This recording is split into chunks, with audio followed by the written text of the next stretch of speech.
every word of it. I hope you are inspired by her. She needs all of the love, all of your excitement, and if we can give a huge round of applause.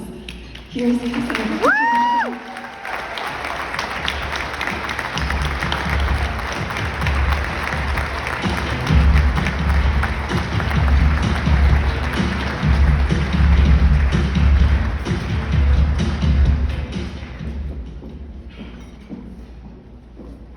Good evening, everyone. My name is Cassandra, and I have suffered from epilepsy since the age of 6 weeks old. While she was breastfeeding me, my mother noticed that I had stopped breathing while sucking on her breast. I began to choke on a large curd of milk until she had removed it from my throat. As she looked down on me, my face was blue, with a dazed expression as I was gasping for air, with only one breath every 40 seconds. I was unresponsively just staring as my breathing repeatedly stopped and began again. While I was a patient at the Hospital for Sick Children, the doctors persistently watched me and reported that I was constantly having respiratory pauses. They realized this was caused by abnormalities in the entire left temporal lobe region of my brain. Unfortunately, they did not have a diagnosis for what was taking place. At 4 months of age, I had an abnormal EEG and CT scan, still showing the abnormalities in the left temporal region of my brain.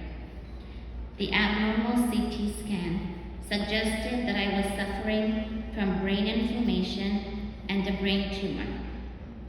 The doctor stated that this baby is in severe danger. Immediately, I was rushed for an MRI scan where thankfully, brain tumor diagnosis was found to be inaccurate. Only a few weeks later, I was having seizures again, while showing a form of encephalitis, which would explain my current brain inflammation. After always being misdiagnosed, I was simply placed on phenobarbital to see if it would control my seizure activity, and it evidently seemed to. I was taken off of the phenobarbital at the age of 6 for becoming seizure-free. Many years later, at the age of 13, I had consistent, bizarre sensations running throughout my body. It was something I could not explain. A tingly, excited feeling, always accompanied by deja vu.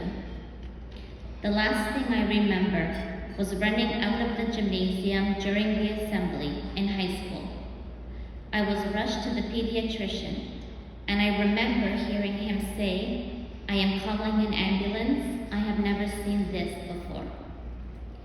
The Hospital for Sick Children diagnosed me with an extremely mysterious virus and quickly sent me home. These episodes continued for years, starting with electric sensations running through my body and a reoccurring deja vu. I then immediately began grabbing my neck and anybody else's hands, repeating the F word and chakai, meaning wait in Ukrainian. After years of experiencing this trauma, my brother finally said, "Guys, something is seriously wrong with her." What he had often experienced was my unconscious reaction during my seizures. Years later, I thought I had been seizure-free for an extreme amount of time, although I was still having those occasional auras. I am an optimist, but my road to get here has been extremely hard. My best friend, since the age of 3, and I have lived together for years. Every time I experienced an aura, I would grab her hands and my aura would disappear. I felt extremely safe with her.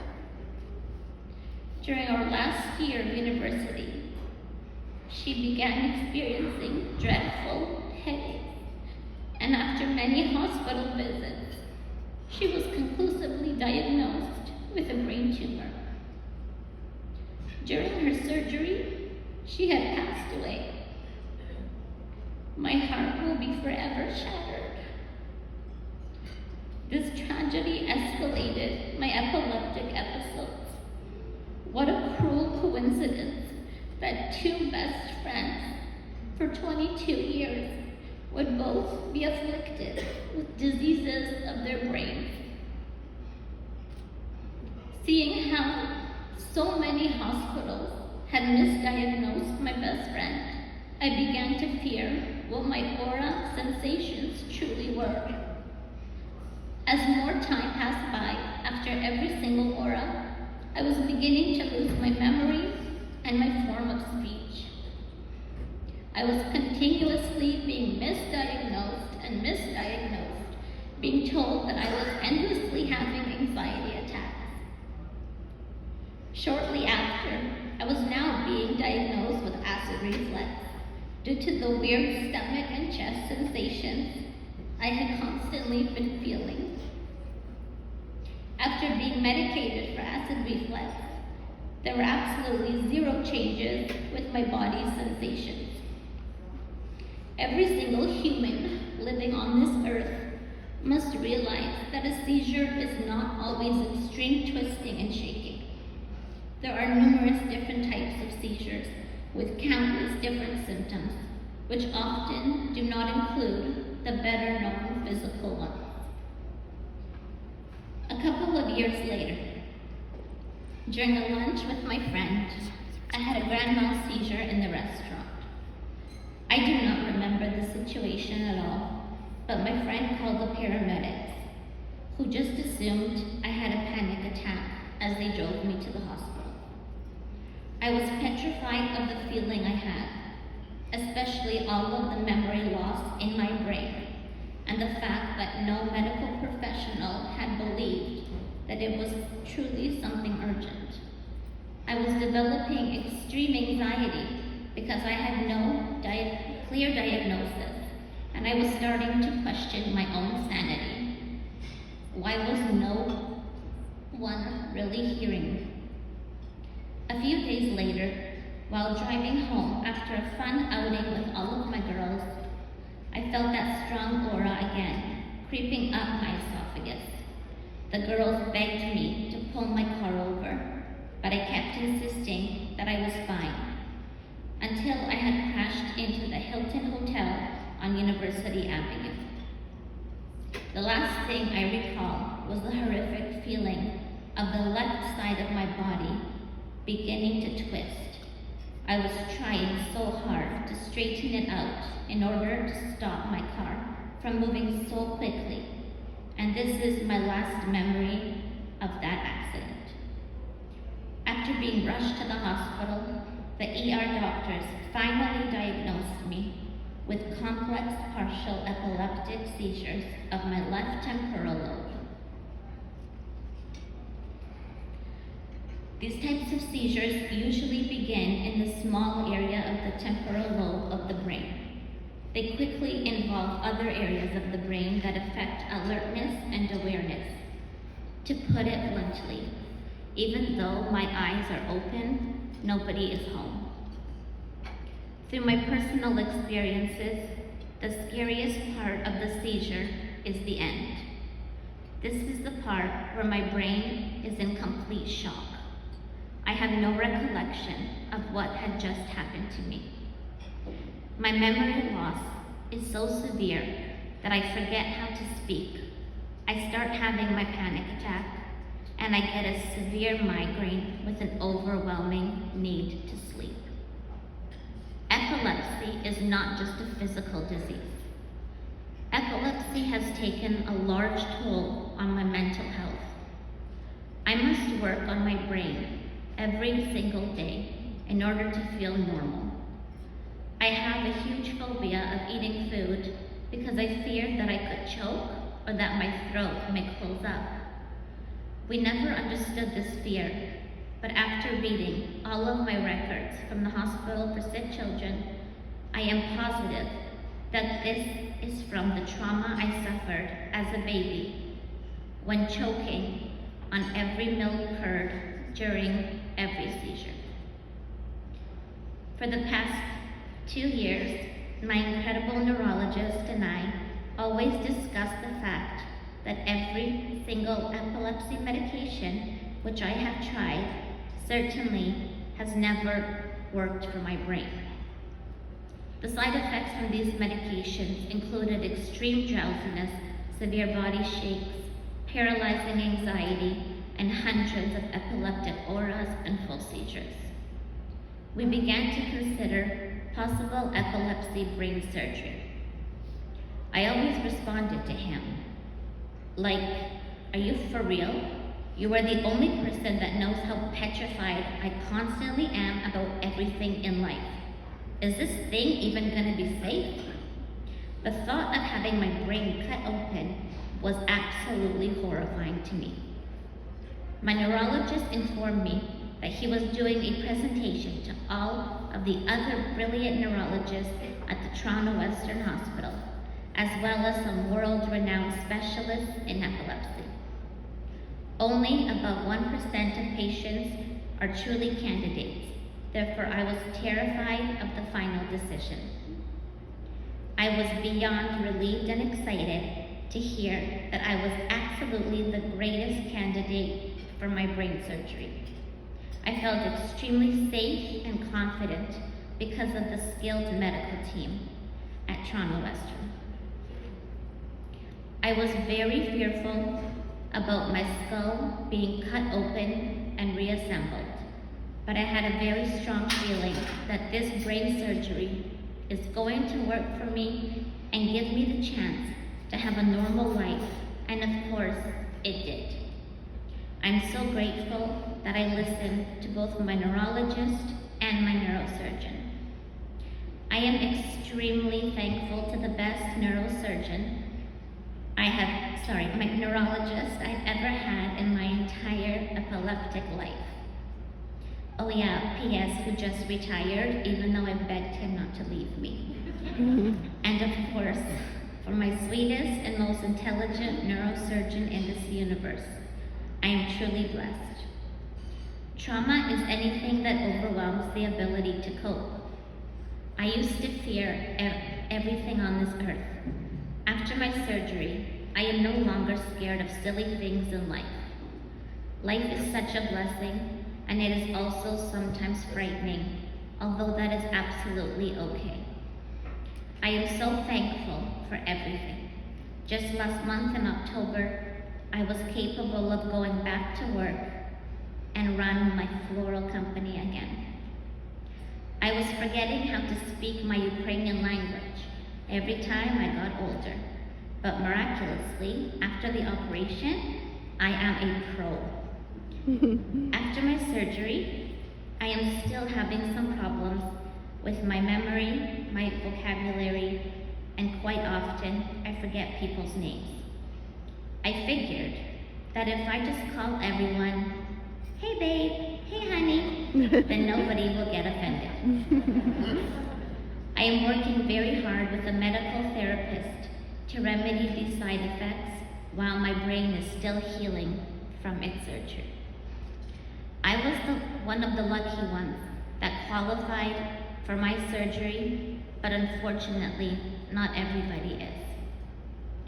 Epilepsy is a terrifying disease to have, and many of those who do not live with epilepsy cannot comprehend the severity of it.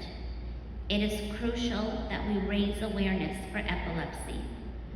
My heart breaks for all the epileptic children having to take pills each day with terrible side effects. The exhaustion, the headaches, the nightmares, the memory loss, and so much more. They do not deserve this. Epilepsy South Central Ontario exists in order to help you and support you. I I encourage you all to look into their services and see all the wonderful things they do. It exists to help and support through your frightening epileptic journey. To my entire family sitting in this room, and to one who could not make it this evening in person, I thank you all for your endless support and love throughout my entire epileptic battle in life. I love you all so much. And lastly, I must honor the best and most important people in my life, my parents. You have stood by me through thick and thin, and I'm extremely thankful to have such a special bond with both of you. Where's Sonia? Mom, you are the strongest human alive. You have walked and suffered along with me throughout this entire battle. You always questioned why God gave me this disease and not you. You have been forever my savior, have continued to stay positive, and have never given up on me. That is why He never wanted you to be the one to have it. There are no words in the dictionary to express how grateful I am to be your special daughter. This epilepsy awareness event means so much to me, and I have faith that this evening will bring hope to every single individual suffering from this disease. I always pray that one day epilepsy is going to be a thing from the past. Thank you everyone for all of your support, and we are going to fight this disease together. Woo!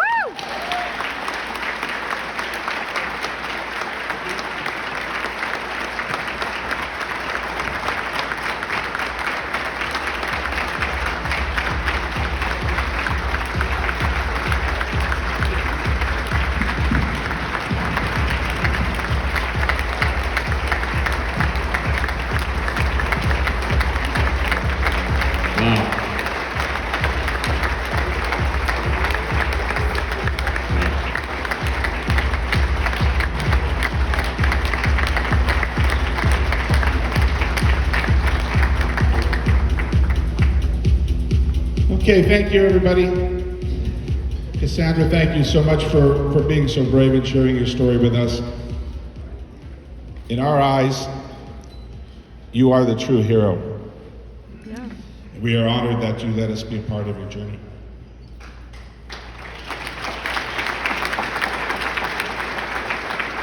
Okay, folks, you've heard about the struggle and impact of living with epilepsy.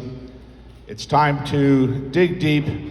Get your checkbooks out and credit cards. We need to support these kids and adults and families who are living with epilepsy. I know John has told his story. Cassandra just told you hers. And quite frankly, my son Corey has a good friend who has had 2 grand mal episodes at the cottage in the last 3 or 4 years. And I can tell you, one, it was a little easier because he had it on the couch. But the second one a couple of years ago, he was perfectly normal. We were having breakfast, we were outside, and I yelled to my son Corey, he's going. And we caught it before he went headfirst into the deck. Obviously, when you see a young man's eyes roll in the back of his head and he's shaking uncontrollably and all you see is the whiteness of his eyes, it is terrifying. In the past, we started to build the ESCO army of support and ambassadors through our good friend Leo Stackhouse. We want to continue to build on that foundation. Last year, we sent dozens of kids to camp to give these kids an amazing experience under the care of trained and skilled camp counselors to ensure safety and comfort for all. Last year's event enabled us because we had done so well to expand the camp program to the Kitchener-Waterloo area